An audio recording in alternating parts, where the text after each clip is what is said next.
ना जानत बा हंसी खुशी परिवार बा तो कवि के एक लाइन गीत लिखे के पड़ल। कौन गीत में मास्टर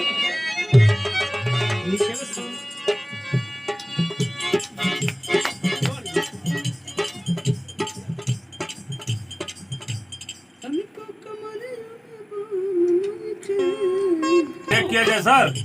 हाँ आइए। एक ठे बहुत समय के चक्र हमेशा चलत रहेला, कब का हो जाए केहू ना जानत बा। बिरहा में गीत लगल। कौन गीत में मास्टर मारो हो है आवा मार के आवन ना हो है मार के आवन म्यूजिक आवा टक टक टक। आइए फिर से आते हैं। बेचारा खेती किसानी कई के अपन जीवन यापन करत हुए। समय के चक्र हमेशा चलत रहेला, कब का हो जाए केहू ना जानत बा।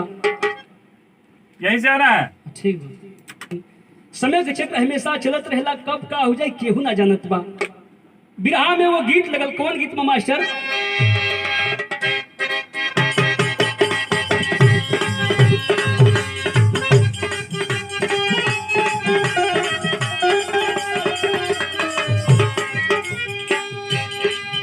ए रविंदर भैया कोनो नया लोचर कन्या ससुरा से लौट कर नैहरे में गई।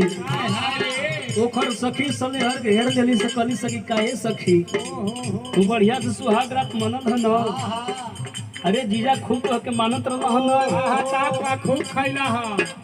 तब उ दुल्हनिया बतावे का बतावे भैया तनिको कमारी में बाल नहीं खे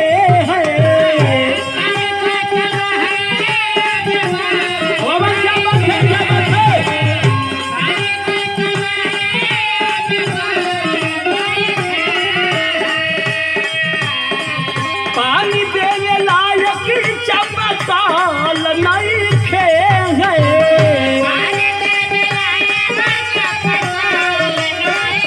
क्या बात है।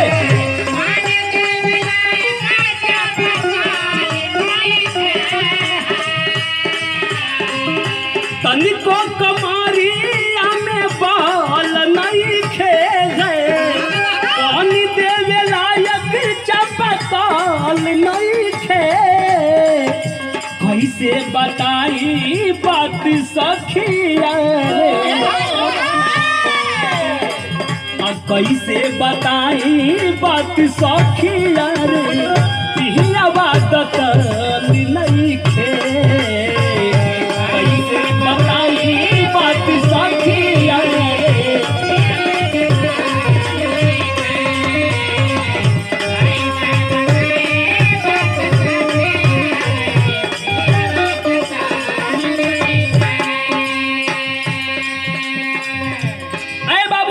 बिरहा पे ध्यान दीजिए।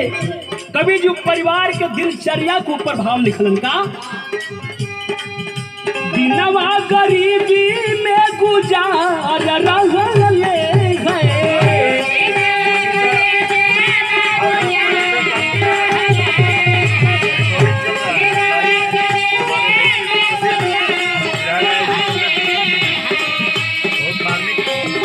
अंगना दुआरवा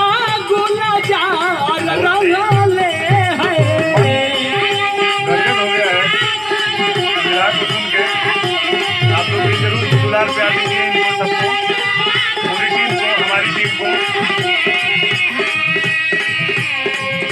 दिनवा गरीबी में गुजार रहले हैं अंगना दुआरवा गुलजार रहले। बिटिया मनीषा संग बेटा बाबू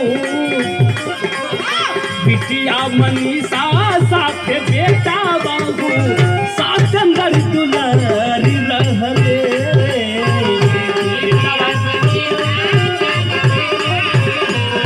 साथ अंदर दुलारी रहले।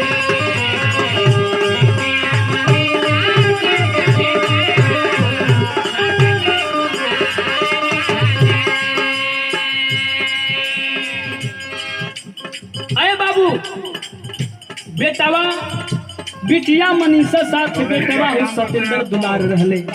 हंसी खुशी परिवार बाय भैया मेहनत मजदूरी करके अपन परिवार के जीवन यापन करत हो, लेकिन खुश हो। कहना है क्या, बाबू ओम प्रकाश घर के, बाबू ओम प्रकाश घर ही करे खेती बाड़ी।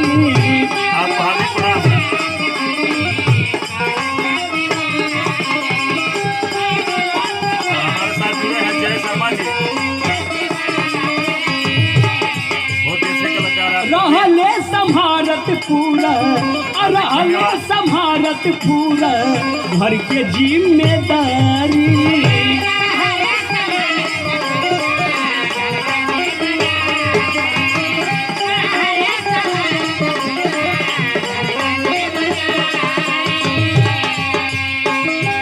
खेती तब टले बा, लेकिन साइड से वो काम खेले होन बाबू। साथी देती चौआ बन्हाई तब दुआर रहले।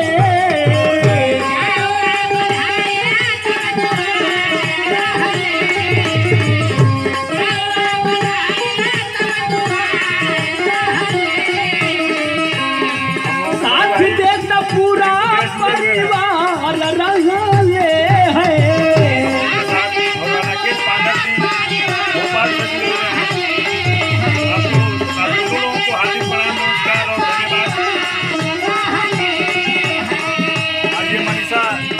चौआ बन्हाई तब दुआर रहली है, साथ देता पूरा परिवार रहली।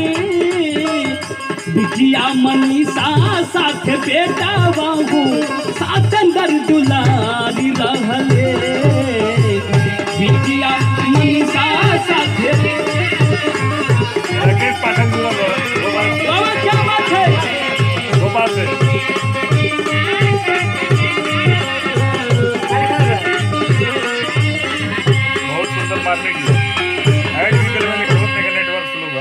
नहीं कर पा रहा हूँ, धीरे धीरे समय बीतत बा हो, समय बढ़िया से एकदम सुनी भैया। कब का हो जाए केहू ना जानत बा। एक दिन उ मतारी आशा देवी अपनी बिटिया मनीषा के लिया के सिवान में घास करे बदे चलल। आज जब चलल तो बहन का गीत बा, कौन गीत बा मास्टर? कोई नाम छोटे जी भैया, ई समर्थक ले हो जी। सिवान में घास करे बदे चलल चलल त कैसे चलल? वो बिरहा में गीत पर रविंद्र भैया तने बजा के आवत तू बजे वो म्यूजिक ना देखे ना नाच देखे